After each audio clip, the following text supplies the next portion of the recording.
స్నేహం. ఈ ఒక్క మాట వినగానే చిన్నప్పుడు నా మనసు ఆనందంతో నిండిపోయేది. స్నేహితులంటే ప్రాణం అనుకునేదాన్ని. నా సంతోషం పంచుకున్నా, నా బాధ పంచుకున్నా నన్ను అర్థం చేసుకునే మనిషే స్నేహితులు అనుకునేదాన్ని. కానీ నా నిజ జీవితంలో స్నేహాన్ని కాదు, నిజ జీవితంలో ఉండే స్నేహాన్ని చూపించింది. ఒకరు నా డబ్బు అవసరమైనప్పుడు మాత్రమే గుర్తు చేసుకుంటారు. పని అయిపోయిన తర్వాత నేనెవరో కూడా మర్చిపోతారు. మరొకరు నా మంచితనాన్ని ఉపయోగించుకుంటారు. నేను లేదు కాదు అని చెప్పడం వల్ల ఎన్నో సందర్భాల్లో మధ్యలో ఉండి బాధపడిన రోజులు ఉన్నాయి. ఇంకొకరు నా బాధలన్నీ విని ఓదార్చినట్టు నటిస్తారు. కానీ నేను లేని చోటు అది ఒక కామెడీ స్టోరీగా చెప్పుకొని నవ్వుతూ ఉంటారు. ప్రతి సంఘటన నా హృదయంలో ఒక గాయం చేసింది. మనిషిని నమ్మడం తప్ప అనే ప్రశ్న ప్రతిరోజు నా మనసులో వెంటాడేది. ఒకరోజు అద్దంలో నా మొహం నేను చూసుకున్నాను. బయట నేను నవ్వుతూ, కానీ లోపల నన్ను పూర్తిగా విరిగిపోయింది మనసు. ఆ రోజు ఒక నిర్ణయం తీసుకున్నాను. ఇక నా బాధని మనుషుల ముందు పెట్టను. ఆ సాయంత్రం ఒక చిన్న దేవాలయానికి వెళ్ళాను. అక్కడ ఎవ్వరూ లేరు. గంట శబ్దం కూడా లేదు. గాలి మాత్రమే మెల్లగా వీస్తుంది. దేవుడి ముందు కూర్చున్నాను. మాట్లాడాలనిపించింది, కానీ మాటలు రాలేవు. కళ్ళలో నీళ్లు మాత్రమే వచ్చాయి. అప్పుడు నాకు ఒక విచిత్రమైన ప్రశాంతత కలిగింది.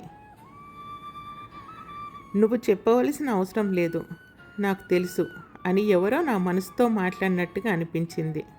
ఆ రోజు నేను ఒక్క మాట కూడా మాట్లాడలేకపోయాను. కానీ ఇంటికి తిరిగి వెళ్ళేసరికి నా గుండెలో ఉన్న భారం కొంచెం తగ్గినట్టు అనిపించింది. ఆ రోజే నాకు అర్థమైంది, కొన్ని బాధలకు సమాధానాలు మాటల్లో ఉండవు. కొన్ని గాయాలకు మందు మనుషుల దగ్గర ఉండదు. కొన్ని కన్నీళ్ళు తుడిచే చేతులు కనిపించవు. ఆ చెయ్యి ఆ దేవుంది. ఆ రోజు నుంచి నా స్నేహితులను సంఖ్య తగ్గిపోయింది. కానీ నాకు ఒకే ఒక స్నేహితుడు దొరికాడు. ఆ స్నేహితుడు నన్ను ఎప్పుడూ ఉపయోగించుకోలేదు, నన్ను ఎప్పుడూ అవమానించలేదు. నేను మౌనంగా ఉన్న నా హృదయాన్ని విన్నాడు. అదే స్నేహితుని పేరు నా శివయ్య. ఆ రోజు నుండి నా జీవితం మారడం మొదలైంది. నేను మనుషుల నుంచి దూరం కాలేదు, కానీ నా ఆశలు మాత్రం వాళ్ళ మీద పెట్టడం మానేశాను. ఇంతకుముందు బాధ వస్తే ఎవరైనా స్నేహితులకి ఫోన్ చేసేదాన్ని, ఒక్కసారి మాట్లాడాలనుకునేదాన్ని. కానీ చాలాసార్లు ఫోను ఎత్తలేదు. ఎత్తిన తర్వాత మాట్లాడుకుందామని చెప్పి పెట్టేసేదాన్ని. వాళ్లకు సమయం లేకపోవచ్చు, కానీ నా బాధను మాత్రం అడగడం తెలియదు. ఒకరోజు రాత్రి అందరు నిద్రపోయిన తర్వాత ఇంటి మేడ మీద ఒంటరిగా కూర్చున్నాను.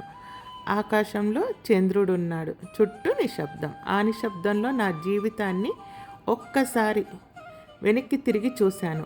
నేను చేసిన సహాయాలు గుర్తుకొచ్చాయి. ఆకలితో వచ్చిన వారికి అన్నం పెట్టిన రోజులు గుర్తుకొచ్చాయి. డబ్బు కావాలని అడిగితే నా అవసరాన్ని పక్కన పెట్టి ఇచ్చిన సందర్భాలు గుర్తుకొచ్చాయి. బాధలో ఉన్నారని గంటల తరబడి వాళ్ళ మాటలు విన్న రోజులు గుర్తుకొచ్చాయి. కానీ నాకు అవసరం వచ్చిన రోజు నా ఫోన్ మోగలేదు, నా గడప తట్టిన వారు లేరు. అప్పుడు నా కళ్ళల్లో నీళ్లు వచ్చాయి.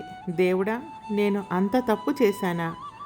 మంచిగా ఉండడమే నా తప్ప అని మనసులో అడిగాను. ఈ ప్రశ్నకు ఆకాశం నుంచి శబ్దం రాలేదు. దేవుడు ప్రత్యక్షంగా కనిపించలేదు. కానీ ఆ రాత్రి నా మనసులో ఒక భావన కలిగింది. నువ్వు చేసిన మంచి వృధా కాలేదు. అది మనుషుల దగ్గర కాదు, నా దగ్గర దాచిపడి ఉంది. ఆ ఒక్క మాట, ఆ భావన నా హృదయాన్ని బలాన్ని ఇచ్చింది. ఆ రోజు నుంచి నేను ఒక్క విషయం నేర్చుకున్నాను. మనం చేసే మంచి మనుషులు మర్చిపోవచ్చు, కానీ దేవుడు మాత్రం మర్చిపోడు. ఆ తర్వాత ఎవరైనా నన్ను మోసం చేసినా నేను ఏడవలేదు. ఎవరైనా నన్ను అవమానించినా నేను ప్రతీకారం తీర్చుకోవాలనుకోలేదు. ఎందుకంటే నా కోసం మాట్లాడే ఒక్క స్నేహం స్నేహితుడు ఉన్నాడనే నమ్మకం వచ్చింది. నా స్నేహితుడే నా శివయ్య. అప్పటి నుంచి నా ప్రార్థనలు కూడా మారిపోయాయి. దేవుడా, వాళ్ళని శిక్షించు అని కాదు, నన్ను మరింత బలంగా చెయ్యు అని అడగడం మొదలుపెట్టాను. ఎందుకంటే మనుషులు మన జీవితంలో పాఠాలు నేర్పుతారు, కానీ ఆ పాఠాలు అర్థం చేసుకునేది దేవుడు. ఆ రోజు నుంచి నేను ఒంటరిగానే లేను. నా పక్కన ప్రపంచం కనిపించకపోయినా నా హృదయంలో ఒక స్నేహితుడు ఎప్పుడూ ఉన్నాడు. జీవితం నాకెన్నో ముఖాలను పరిచయం చేసింది. నవ్వుతూ నా దగ్గర వాళ్ళని చూశాను. అవసరం తిరగానే దూరమైన వాళ్ళని చూశాను. నా చేత్తో అన్నం తినే వాళ్ళని చూశాను. నా వెనుక నన్ను తక్కువ చేసి మాట్లాడిన రోజులను కూడా చూశాను. మొదట్లో వాళ్ళని చూసి నేను చాలా బాధపడేదాన్ని. నేను చేసిన మంచి ఎందుకు తిరిగి నాకు ఇంత బాధను ఇస్తుంది అని ఎన్నో రాత్రులు నిద్రపోలేక ఏడ్చాను. కానీ కాలం చాలా గొప్పది. కాలం ఒక గొప్ప గురువు. అది నాకు ఒక గొప్ప సత్యాన్ని నేర్పింది. మనుషులు మన జీవితంలో శాశ్వతంగా ఉండనీకి రారు. కొంతమంది ఒక పాఠం నేర్పనీకి వస్తారు, కొంతమంది ఒక గాయం చేసి వెళ్తారు, మరికొంతమంది మనలో ఉన్న మంచితనాన్ని పరీక్షించి వెళ్తారు. కానీ ఈ ప్రయాణంలో నన్ను ఎప్పుడు విడిచిపెట్టని నా స్నేహితుడు మాత్రం ఉన్నాడు. ఆయనే నా శివయ్య. నేను ఏడ్చినప్పుడు ఓదార్చాడు. నేను మౌనంగా ఉన్నప్పుడు నా హృదయాన్ని చదివాడు. అందరూ దూరమైనప్పుడు నా పక్కనే నిలబడ్డాడు. నేను పోయానని అనుకున్న ప్రతిసారి ఇంకా నీ ప్రయాణం పూర్తి కాలేదు అని ధైర్యం ఇచ్చాడు. ఆ రోజు వెనక్కి తిరిగి చూస్తే నన్ను మోసం చేసిన వాళ్ళు మీద కోపం లేదు, నన్ను వాడుకున్న వాళ్ళ మీద ద్వేషము లేదు. ఎందుకంటే వాళ్ళ వల్లే నాకు నిజమైన స్నేహితులు ఎవరో తెలిసింది. ఈరోజు ఎవరైనా నన్ను అడిగితే నీ జీవితంలో నీ బెస్ట్ ఫ్రెండ్ ఎవరు అని అంటే నేను చిరునవ్వుతో ఒకటే సమాధానం చెప్తాను. నా బెస్ట్ ఫ్రెండ్ నా దేవుడు, నా శివయ్య.